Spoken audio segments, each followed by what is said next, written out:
কেন আমরা ভুল মানুষকে বিয়ে করি? বেশ অন্যরকম একটা শিরোনাম, তাই না? আজকের এই আলোচনায় আমরা ঠিক এটাই বোঝার চেষ্টা করব। কেন কিছু সম্পর্ক একটা সময় গিয়ে এতটা কঠিন হয়ে পড়ে, আর এই ধারণাটা আমাদের সম্পর্কগুলোকে নতুনভাবে বুঝতে কিভাবে সাহায্য করতে পারে। ভালোবাসার সম্পর্কগুলোতে কেন যে প্রায়ই ব্যক্তিগত রাগ আর হতাশা জন্মায়? ভালোবাসার শুরুটা তো এত সুন্দর হয়, কিন্তু একটা সময় গিয়ে কেন সবকিছু এত কঠিন লাগতে শুরু করে? চলুন তো এর পেছনের মনস্তাত্ত্বিক কারণগুলো একটু খুঁজে দেখি।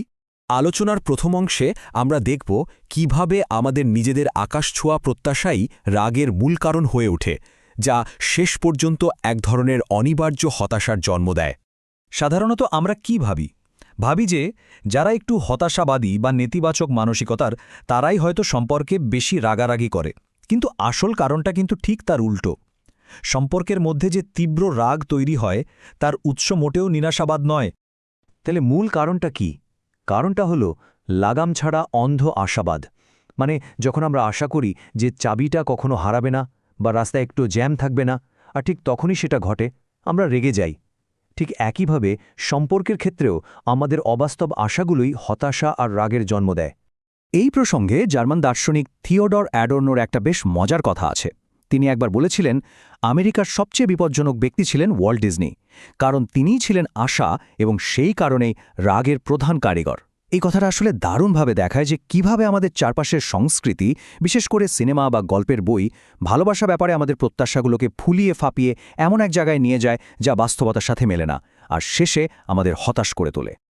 তো এই যে আমরা ভুল করি, এর পেছনে কারণটা কি? চলুন এবার আমাদের ভেতরের সেই অন্ধ দিকগুলো একটু দেখি, যার কারণে সঙ্গী বাছাইয়ের ক্ষেত্রে প্রায়ই ভুল হয়ে যায়। সত্যি কথা বলতে কি, আমরা সবাই কিন্তু মনস্তাত্ত্বিকভাবে একটু হলেও অদ্ভুত, কিন্তু আসল সমস্যাটা হলো আমরা নিজেরা প্রায় কখনোই জানতে পারি না যে আমাদের সাথে বসবাস করা ঠিক কোন কোন কারণে কঠিন হতে পারে। নিজেদের এই অদ্ভুত দিকগুলোই কিন্তু সম্পর্কের জটিলতার একটা বড় কারণ। কিন্তু আমরা নিজেদের এই কঠিন দিকগুলো সম্পর্কে জানতে পারি না কেন?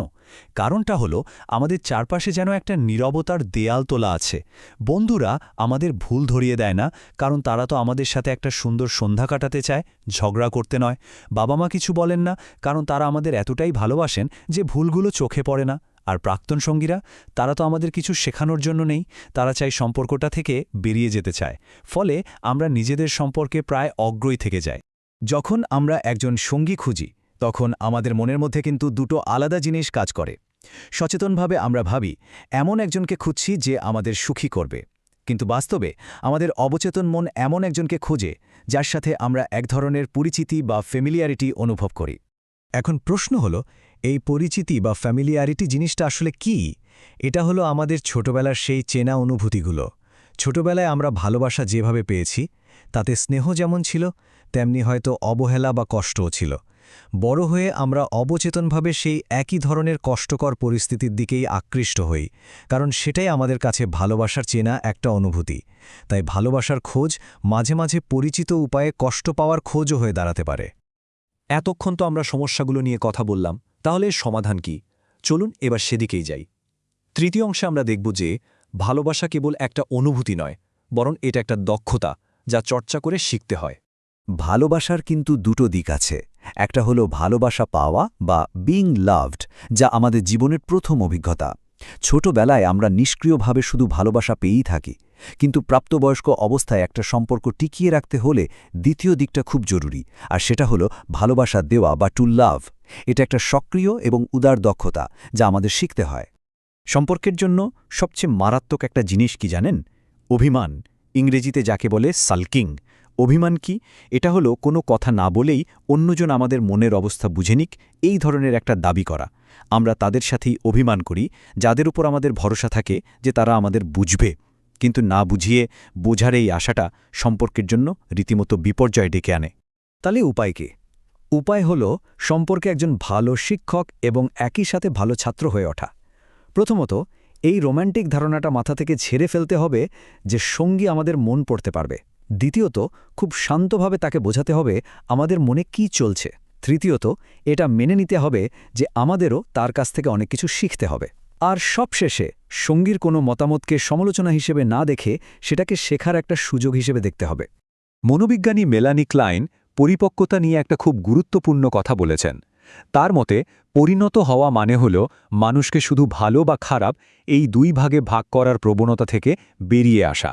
এই প্রবণতাকে তিনি বলেছেন স্প্লিটিং। পরিপক্কতা হল মানুষের দ্বৈত সত্তা বা অ্যাম্বিভ্যালেন্স মেনে নিতে শেখা। এখন কথা হচ্ছে এই অ্যাম্বিভ্যালেন্স বা দ্বৈত অনুভূতি জিনিসটা কি? এটা হলো একই সাথে কাউকে ভালোবাসা এবং তার কোনো আচরণের কারণে তাকে অপছন্দ করতে পারা এবং এই পরিস্থিতি থেকে পালিয়ে না যাওয়া। এটা একটা গভীর মনস্তাত্ত্বিক অর্জন। আসলে কোনো মানুষই তো নিখুঁত নয়, তাই যাকে আমরা ভালোবাসি তার কিছু দিক আমাদের হতাশ করবেই। এই সত্যিটা মেনে নেওয়াই হলো পরিপক্কতা। আলোচনার একদম শেষ পর্বে চলে এসেছি আমরা। এখানে আমরা দেখব কিভাবে গুড এনাফ বা যথেষ্ট ভালো এই ধারণাটা একটা সম্পর্ককে টিকিয়ে রাখতে পারে। মনোবিশ্লেষক ডোনাল্ড উইনিকট বাবা মাদের নিয়ে একটা দারুণ কথা বলেছিলেন। তিনি বলেন, লক্ষ্যটা নিখুঁত বাবা মা হওয়া নয়, বরং একজন যথেষ্ট ভালো বা গুড এনাফ বাবা মা হওয়া। এই ধারণাটা পারফেকশনিজম বা সবকিছু নিখুঁত করার যে ভয়ঙ্কর চাপ তা থেকে আমাদের মুক্তি দেয়। আর সম্পর্কের ক্ষেত্রেও কিন্তু এই দর্শনটা একইভাবে কাজ করে। তার মানে আমাদের সামনে পথ কিন্তু দুটো। একদিকে আছে একজন নিখুঁত সঙ্গীর দাবি, যার শেষ পরিণতি হল একাকিত্ব, কারণ কোনো মানুষই তো নিখুঁত নয়। আর অন্যদিকে আছে অসম্পূর্ণতাকে মেনে নেওয়া, যা আমাদের অন্যের সঙ্গ পাওয়ার সুযোগ করে দেয়। আসলে সঙ্গীত্ব মানেই হল প্রতিদিন অসম্পূর্ণতার সাথে মানিয়ে চলা। আমরা প্রায় একটা কথা শুনি, কম্প্যাটিবিলিটি বা বোঝাপড়া। ভাবি যে সম্পর্কে এটা থাকা খুব জরুরি। কিন্তু সত্যিটা হলো বোঝাপড়া ভালোবাসার পূর্ব শর্ত নয়, বরং এটা ভালোবাসার একটা অর্জন। ভালোবাসার মাধ্যমেই আমরা একে অপরের ভিন্নতার সাথে মানিয়ে নিতে শিখি এবং ধীরে ধীরে সেই বোঝাপড়াটা তৈরি করি। বোঝাপড়া ভালোবাসার আগে আসে না, ভালোবাসার ফলেই তৈরি হয়। সবশেষে চলুন দার্শনিক সোরেন কিয়েরকেগার্ডের একটা বিখ্যাত উক্তি শোনা যাক। তিনি বলেছিলেন, বিয়ে করো, আফসোস করবে; বিয়ে না করো, তাতেও আফসোস করবে; বিয়ে করো বা না করো, দুই ক্ষেত্রেই আফসোস করবে। তিনি আরও বলেন, এটাই হলো সমস্ত দর্শনের সারমর্ম। এর মানে হলো মানব জীবনটাই আসলে অসম্পূর্ণ এবং আফসোসের একটা অংশ। তাই ভুল মানুষকে বিয়ে করার ভয় না পেয়ে বরং অসম্পূর্ণতাকে মেনে নিয়ে কিভাবে একটা যথেষ্ট ভালো সম্পর্ক গড়ে তোলা যায়, সেটাই হয়তো সবচেয়ে বড় চ্যালেঞ্জ এবং সবচেয়ে বড় অর্জন।